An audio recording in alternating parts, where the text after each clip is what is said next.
How to activate Odeon gift card online. Hi guys, welcome to our channel. Let's begin. In this video, I will guide you on how you can use Odeon gift card. For this, launch open any web browser and head over to odeon.co.uk.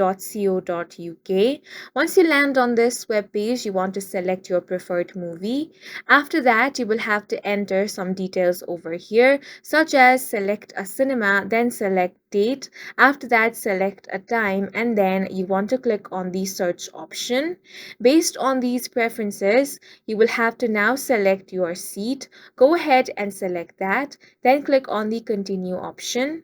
Now over here, you want to select the quantity of your ticket, then click on the next step option. Here, make sure that you have entered all your personal details, including phone number, then click on the next option.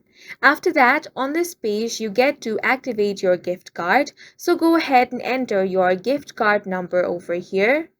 Once you have entered your gift card number, go ahead and enter your PIN. After that, you want to click on the apply option.